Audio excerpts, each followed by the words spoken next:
কেন রাগ হচ্ছেন আমার সাথে? আল্লাহ রাব্বুল আলামিন পবিত্র কোরআনে বলেছেন, ইয়া আইয়ুহাল্লাযীনা আমানু, আমি আপনাকে আল্লাহর কালামটুকু শোনাতে এসেছি। জোর করে কাউকে কিছু মানানো যায়? এটা ইসলাম শেখায়? ইসলাম তরবারির জোরে কোনো কিছুকে মানতে শেখায়? ইসলাম শুধু দাওয়াত দিতে শেখায়। ফাযাক্কির ইন্নামা আনতা মুযাক্কির, শুধু অনুবাদ করতে চাচ্ছি আল্লাহর কথা। যে কোনো আলেমের কাছে গিয়ে অনুবাদের সত্যতা যাচাই করে নিয়েন।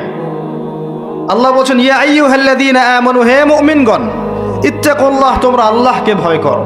ওয়া যারু মা বাকিয়া মিনার রিবা, সুদগুলো ছেড়ে দাও, সুদের অবশিষ্ট অংশগুলো ছেড়ে দাও।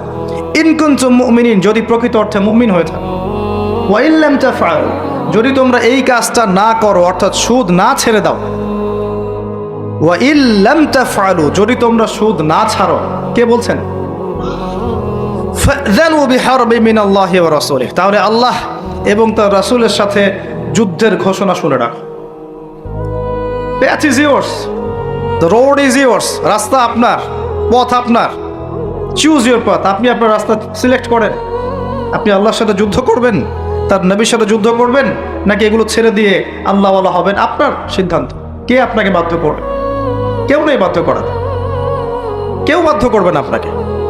এটা আপনি ফিকির করবেন সারা জীবন, যে হারাম রিজিকটা আপনি খাচ্ছেন, এইটা দিয়ে কি আপনার হজটা কবুল হবে কিনা, এটা দিয়ে আপনার উমরাটা কবুল হবে কিনা, এই টাকায় যখন সন্তান সন্ততি বড় হবে এরাও আল্লাহওয়ালা হবে কিনা, আপনি ফিকির করেন। আপনি চিন্তা করেন, যে নবী মুহাম্মদ সাল্লাল্লাহু আলাইহি ওয়াসাল্লাম জেনা শব্দটা মুখ থেকে বলতেও লজ্জা পেতেন, জানেন?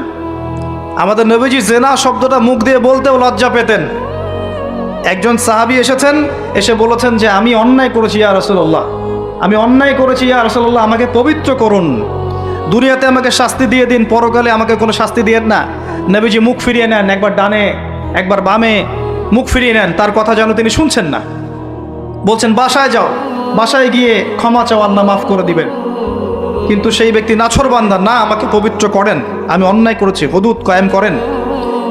তখন নবীজি বাধ্য হয়ে বলছেন, আবিকা মাজনুন, তুমি কি পাগল? তখন সেই ব্যক্তি বলছেন, না ইয়া রাসূলুল্লাহ, আমি পাগল নই, আমি অন্যায় করেছি, আমাকে পবিত্র করেন।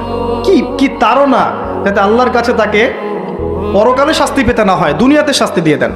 কি তাড়না! এরকম মানুষ আছে এখন? চিন্তা করে। তখন নবীজি বলছেন, এই কথাটা শোনেন, নবী সাল্লাল্লাহু আলাইহি ওয়াসাল্লাম বলছেন, তুমি কি করেছো? তুমি কি এমন কাজ করেছো? লিসেন, তুমি কি এমন কাজ করেছো? সুরমা দানি থেকে সুরমা বের করার সময় আমরা যেভাবে বের করি, তুমি কি এমন কিছু করেছো? আমি কি বুঝাতে পারছি? এখানে সবাই অ্যাডাল্ট, ব্যাখ্যা করার প্রয়োজন আছে? সুরমা দানি থেকে সুরমা বের করার জন্য আমরা যা করি, তুমি কি তেমন কিছু করেছো? খেয়াল করে দেখেন, প্রিয় নবী সাল্লাল্লাহু আলাইহি ওয়াসাল্লাম মুখে জেনা শব্দটা বলছেনও না, বলতেও চাচ্ছেন না। তিনি এত উচ্চ মানের ভদ্র মানুষ, সুবহানাল্লাহ সাল্লাল্লাহু আলাইহি ওয়াসাল্লাম। সেই নবীর একটা কথা আপনাকে শোনাই।